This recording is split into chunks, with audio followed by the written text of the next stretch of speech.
Hi, and welcome to NicheCraft. My name is Cassie, and I'm your host. And today we are going to be exploring different ways to change colors while we crochet. I have a couple of other videos that I'm going to be putting up today, so make sure that you catch those too if you want to learn more about how to change colors when you're crocheting. So previously, I have taught you how to make this beautiful granny square. And this is the standard, just traditional granny square, and I use this color to make it with, okay? So I decided to go ahead and show you how to make a granny square with just one color, because a granny square is one of those things that a lot of beginners want to learn how to make right away. And it's just easier to teach with one color when you're just starting out. But obviously, we're going to want to make our granny squares look a little bit more decorative.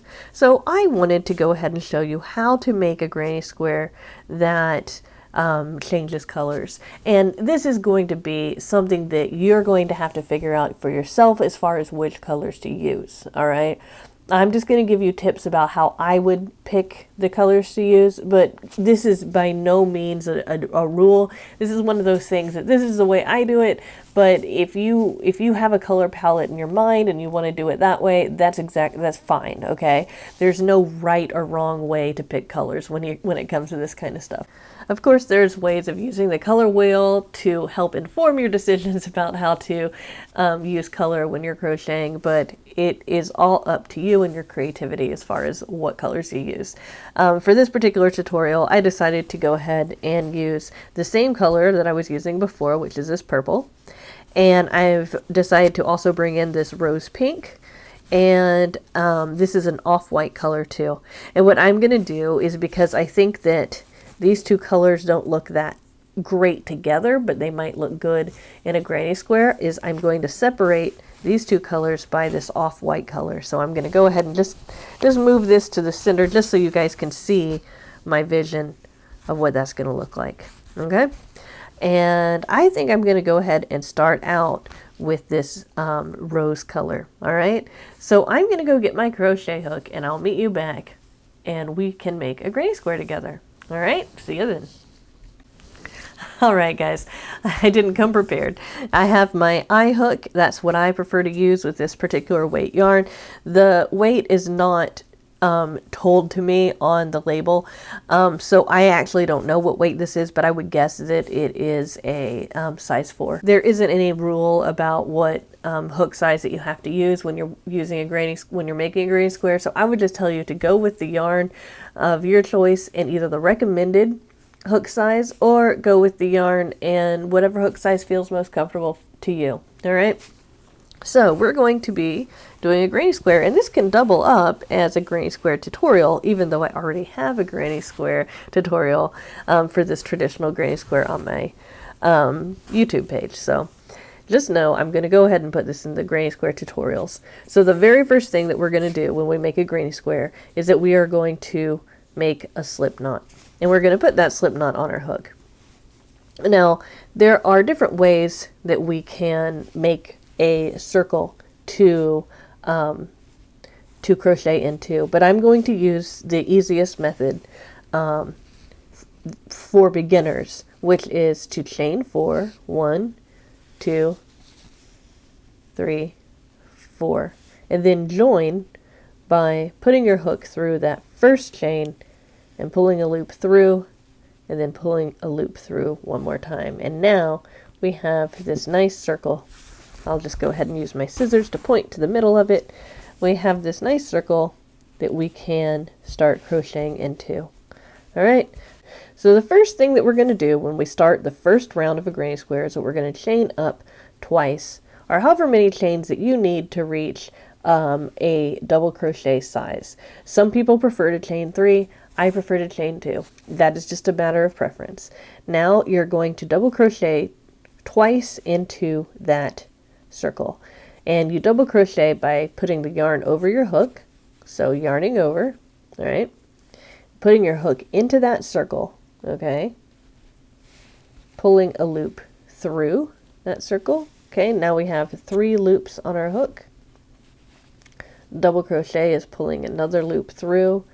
Now we have 2 loops and then pulling another loop through that, and now we have the equivalent of 2 double crochets. All right, So that chain counts as one stitch, and then there's our second stitch.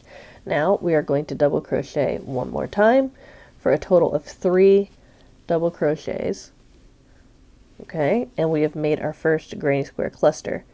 Next, we are going to chain 2 to make the corner, because when we make granny squares, we have to remember that we're not just making sides, we're also making corners, because squares are made up of 4 sides and 4 corners. I know that that might seem very, very obvious, but it's helpful to remember that sometimes you're working the sides and sometimes you're working the corners. It can help remember what you're supposed to do. So I chain 2 for my corner, and now I'm going to go back into that circle and make 3 double crochets for the second side. Double crochet 1, double crochet 2, and double crochet 3. Alright, so we've got 2 sides of the granny square worked, and now I'm going to chain 2 to make that next corner, and now I'm going to make the third side by double crocheting into the middle of this circle again 3 times. So there's 1, 2,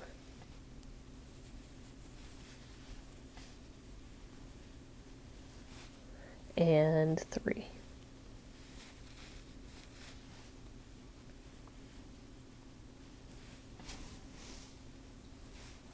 Alright, so now just gonna need some more slack here, so pulling that out.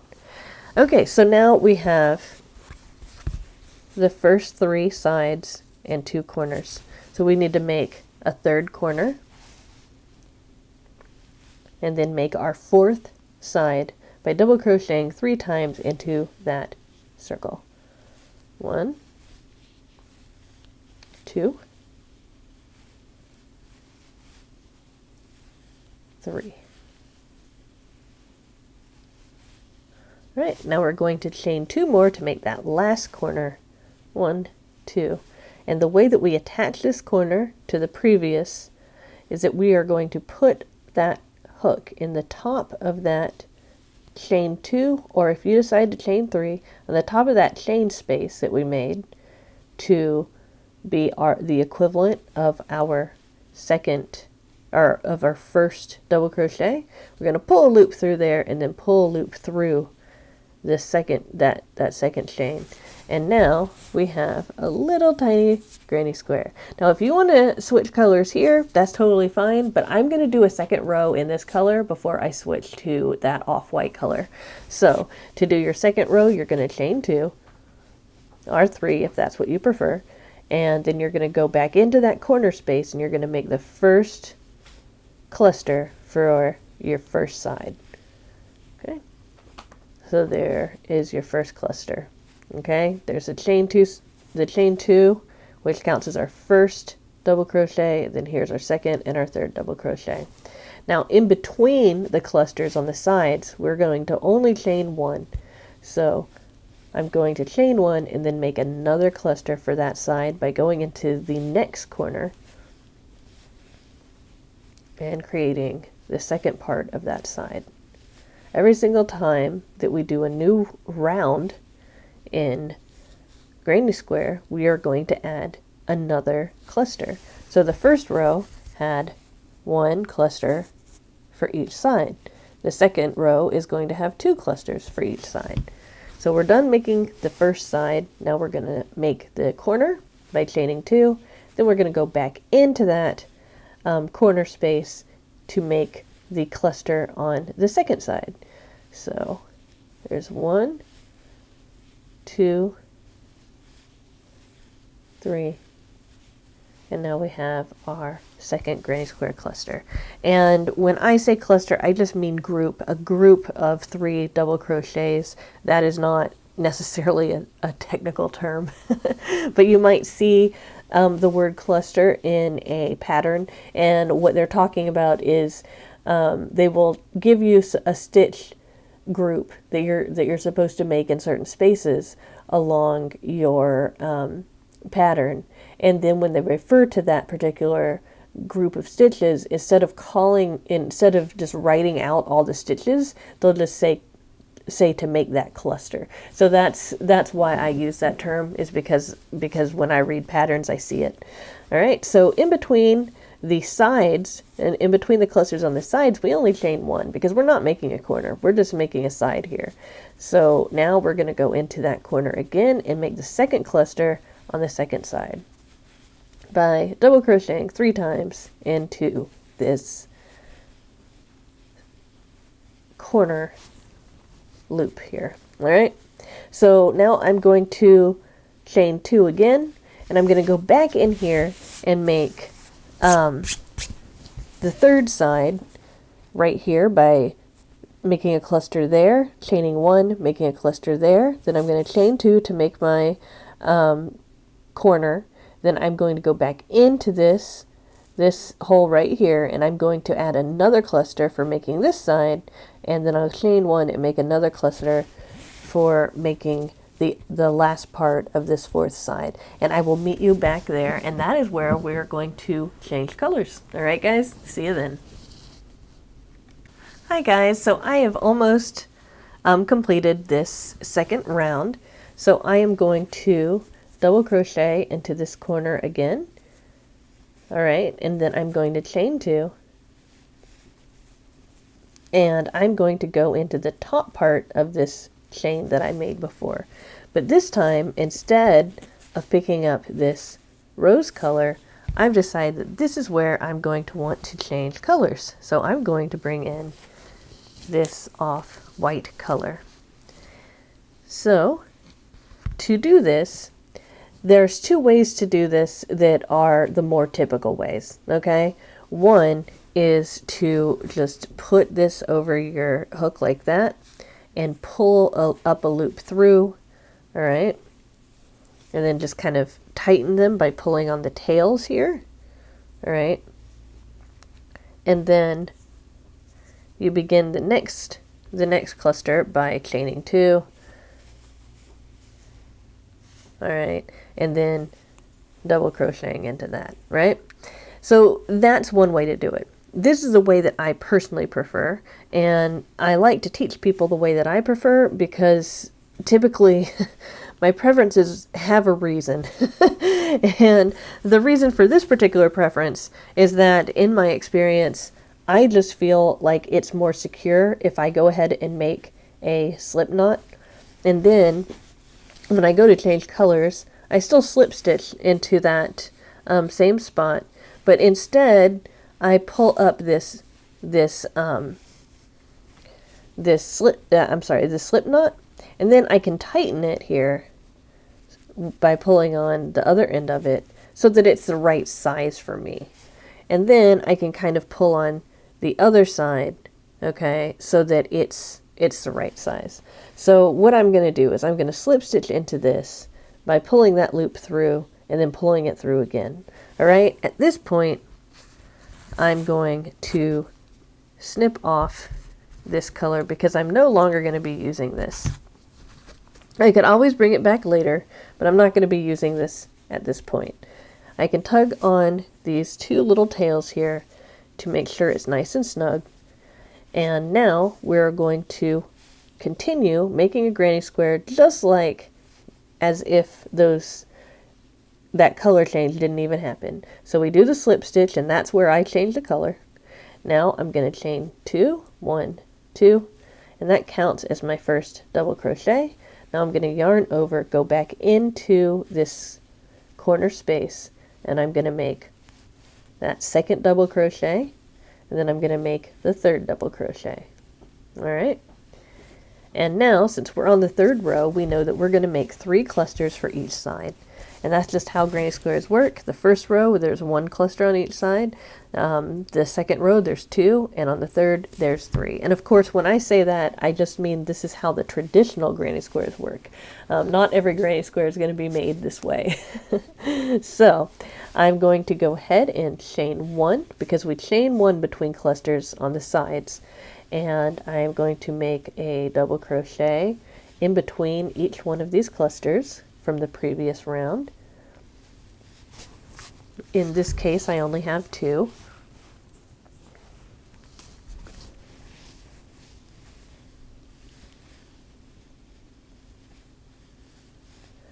Then I'm going to chain one again because I'm about to make the next side, and I'm going to go into the next corner and make the side for this first side by making one more cluster for that side. Alright, so now I have my 3 clusters for this third round side, and I'm going to chain 2. Alright, 1, 2. Then I'm going to go back into this and make the first cluster for this second side. This one got a little loose there. Okay. 1, 2, 3. And now I'm going to continue on using this granny square technique by making a cluster, chaining 1, making a cluster in between the clusters, chaining 1, making a cluster into that last loop here, which is in the corner, and then chaining 2 to make my new corner, and continuing going around all the way until I reach this side right here. So I will meet you there. Hi, welcome back. So I have made my first double crochet into this this corner, okay, and I just need to double crochet twice more. 1, 2, and then I need to chain 2, 1, 2, and connect. But what I've decided is that I would like to change colors at this point now. So I like the way that this turned out. I'm going to go ahead and snip off my yarn first this time, which is just as, it's just as fine. And I told you about how you could just kind of slip stitch into here and pull a loop through. That is just fine. There's nothing wrong with doing it that way. I'm going to go ahead and make a slip knot though, just because it makes me feel like I have a little bit more control. So I'm going to go into the top chain of that first chain that counts as our first double crochet. I'm going to put this slip knot on my hook, and I'm going to tighten it a little bit and pull it through here. All right.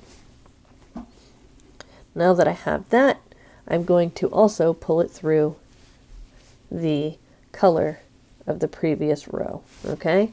Now that I've slipped it through that, I'm taking this tail right here and I'm pulling it so that this gets nice and secure, so it doesn't end up creating a really, really long loop, because if I do that, it can end up stretching that loop, and then it'll look kind of off. So that's why I pull that tight. It's just so that that loop stays secure. Now what I could do right now is tie these two together, but I don't feel like I need to for this purpose right now. I might go ahead and do that when I weave in the ends, which I will show you on camera. But for now, I'm just going to take this and I'm going to make one more round using this purple color. Okay, so the way that we do that is, now that we've slipped through that previous round, I'm going to go ahead and chain 2. And remember, this counts as our first stitch, our first double crochet. Then I'm going to double crochet twice into that corner space. So here's the first double crochet. All right, and here is the second double crochet. All right, so we are on the 4th round, so this means that for this round I'm going to need to add 4 clusters to each side. All right, so I will show you how to do that right here on camera, especially for those of you who this might be your first granny square tutorial, just so that you can get it down. So I've made my first cluster. I'm going to chain 1.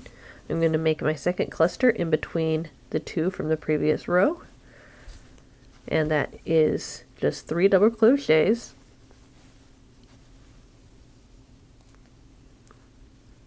Oops.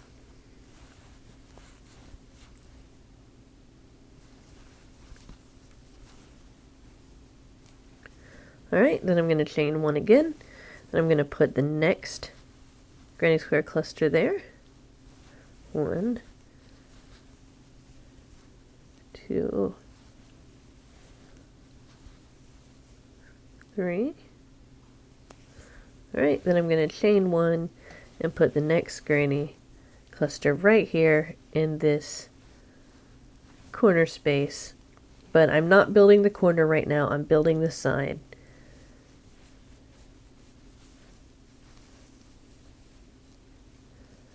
Okay, and now I've built the first side of the fourth round, and it's got 4 clusters in it.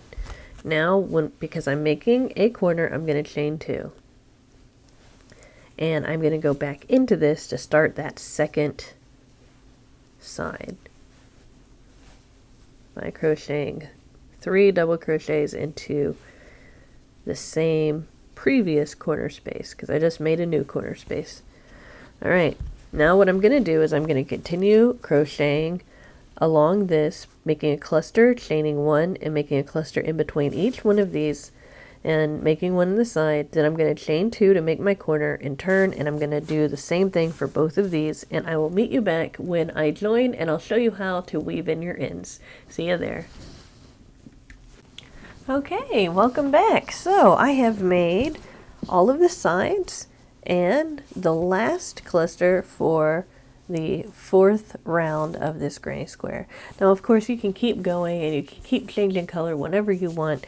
You don't have to do just one of this. You can do several of this color. You can even go back to this color if you want. I just wanted to show you with 3 different colors so that you could just see the way that at least my vision looked. And so this is how I decided to design mine. So I'm going to chain 2 like I normally would to close this corner up right here. And then I am going to slip stitch into this first chain here. And what I'm going to do is I'm going to go under that chain, pull a loop through, but instead of doing anything else with it, I'm just going to pull it through that last chain that I made too. Now I'm going to make a tail and snip this off. Okay, pulling the other one away. Don't need anything else. I'm going to pull this tight so that it forms kind of a little bit of a knot there. You'll notice with granny squares is that there are there's a right side, and then there's one that doesn't look as good, and that's called the wrong side. So on the wrong side, we have all of these different things that we've got to weave in, right? And I told you, there's different ways that you can do that. But the first thing I'm going to do is I'm going to snip these a little bit closer, just so they're not as long. Just less to weave in, basically.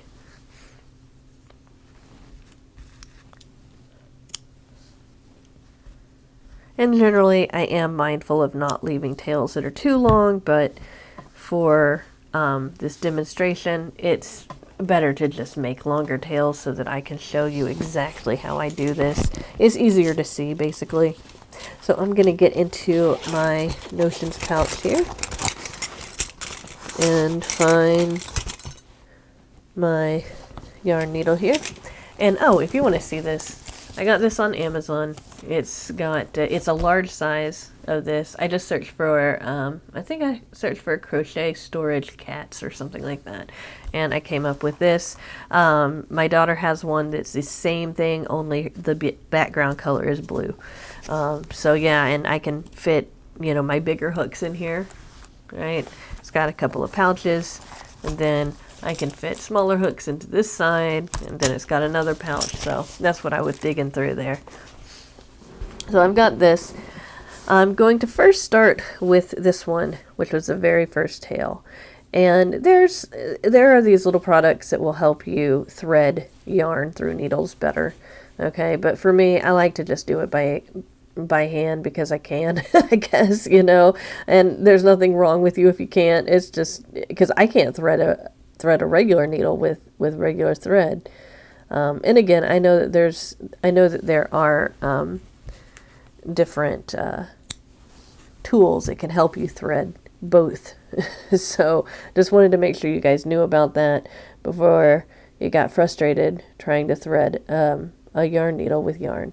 So I've got that on my yarn needle. I don't need to tie any knots or anything because this is something I'm just going to hide. What I'm going to do is where we went to this first circle and we made all of these double crochets, I'm going to hide this tail by putting it under those double crochets.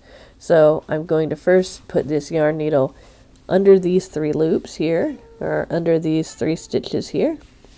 That's my cranky cat. She just came in here and wanted to tell me how cranky she was feeling.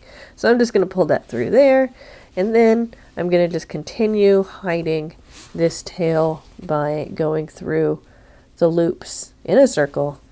That way it can be hidden real well. And yeah, I'm going to go ahead and put it through this one. Another thing you can do is just use a crochet hook. I actually prefer using crochet hooks, especially on granny squares. So I've weaved that in 3 different directions. I'm pretty sure that's not going to go anywhere. So I'm going to clip it, and then I just want to show this up close. Well, it just disappeared. I was going to show you how it disappears. See, this is, I'm going to kind of pull on it so you can see it. So this is that right there, if you can see it. And that's where that was snipped right there. So I'm going to pull on this, and it'll just disappear underneath those stitches, and you're not going to see it anymore. So, you know, I said that, you know, sometimes you might want to tie these together, but you don't have to. You know, you don't have to do that. But if you feel like you want this to be more secure, absolutely go ahead and do that. That's fine. But so I've got this pink one, and I'm going to go ahead and just use my crochet hook because it's quicker. And I'm going to pull this underneath these stitches here that were made around that last round. Okay, and how that got hidden real nicely there. Now I'm going to pull it underneath these stitches over here, so it's going another direction, and that's not going to come out. That's fine. I'm going to go ahead and snip that, and then I'm going to pull, and that's going to disappear too, right behind those loops. And you just kind of go through each one and you do the same thing. This one looks like it would, well, I'm not going to hide it through there actually. I'm going to hide it through this. This one looks like it will go really well underneath these. I try to hide them under the same color, but that's really not absolutely necessary, you know. And I understand that I pulled this particular string like around that, but when you pull it through, it really doesn't show very much, you know. And I can take it and pull it through that one, but I think I'm going to just go ahead and bring it down and pull it through this one instead. And so I'm going to go ahead and pull it underneath this pink yarn so that that can be woven in. Weaving in ends with granny squares can be the most frustrating part of the whole thing, and that even includes seaming them together, just because when you do change colors, and this is something that is somewhat of a disadvantage of changing colors, you've got a lot more things to hide, you know, you've got a lot more ends to hide, so there's a lot more work to be done to make it look nice and pretty.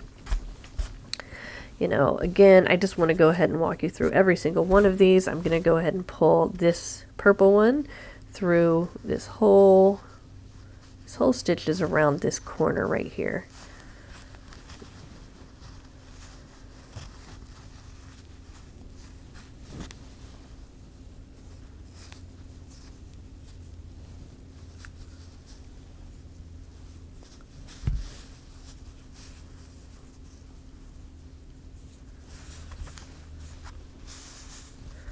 Okay. Then I'm going to go ahead and pull this one through this here. And again, you know, there's a reason I'm showing you how to weave in these ends. And I've say it at the end of almost all my videos, but when I was taught how to crochet, I was not taught how to weave in my ends. And as a result, I never knew what to do with those tails until I actually reached, I think I was in my 20s when I finally figured out what weaving in ends meant. And then I realized I had been doing it the whole time. I just didn't know that that's what it was called. But basically, these are techniques you can use to hide those tails, but also weave them in so that they won't come loose or anything. Because of course you don't want your project to come loose. So this one, I'm going to just go ahead and pull this one through here. We went ahead and tied a knot at that very end anyway, so we know it's extra secure. Since this is the wrong side of the blanket, it really is not going to make that big of a difference, or the wrong side of the square, if you pull that loop through different colors, that string through different colors. I just wanted to show you what it would look like to pull this through a different color, because I did that with that off-white color, but that's basically what it looks like, you know. So you might want to try to pull it through the same colors, but that's just another way of showing you how to do it. And now we have a granny square that we have changed colors with, and we did it twice. So this is the difference between a granny square without color changes and a granny square with color changes. The only real difference is the work you have to do at the end, and of course getting used to changing colors, because that's all you have to do is get used to it, because once you get used to it, you find that it's actually very, very easy. All right, thank you guys so much for watching this video. Today we are exploring different ways of changing colors, so stay tuned for another tutorial today where I am going to teach you how to make a gingham stitch. All right guys, see you then. Bye bye.